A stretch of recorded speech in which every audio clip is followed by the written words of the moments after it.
Alors bonjour à tous, on va vous présenter la poésie parnassienne. Donc présenté par moi-même, Simon Castelin et Jad Al-Kabir. Donc la problématique que nous nous sommes posée est à quoi la poésie parnassienne sert-elle. Donc on va essayer de vous répondre à travers ce diaporama. Le terme Parnasse désigne la poésie en général et les poètes. Donc en voici trois devant vous, qui sont Charles Baudelaire, Verlaine ou encore Mallarmé. le mouvement poétique appelé Parnasse est apparu en France dans la seconde moitié du XIXe siècle. Il tire son nom du recueil poétique Le Parnasse, contemporain, publié entre 1866 et 1876 par l'auditeur Alphonse Lemaire. Donc le mot Parnasse désigne aussi les poètes qui se reconnaissent à travers leur réaction contre le romantisme.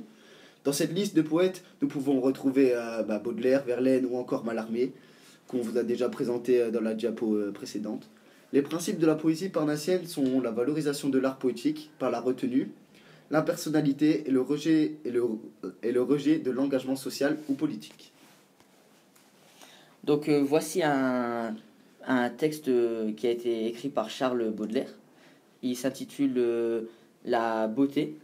Donc Charles Baudelaire, qui est né en 1821 et mort en 1867.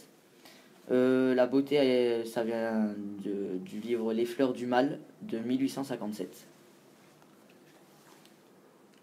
Donc la poésie parnassienne est apparue juste après le romantisme au XIXe siècle. Ce qui précédera à la poésie parnassienne sera la poésie du XXe siècle. La poésie du XXe siècle est en gros les poètes qui rejettent leur malheur à travers leur poésie.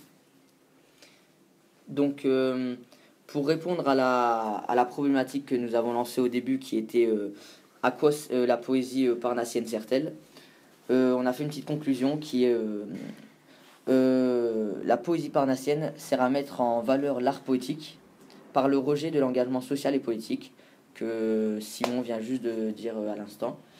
Que la poésie du XXe siècle, c'était quand les poètes y rejetaient l'engagement social et politique.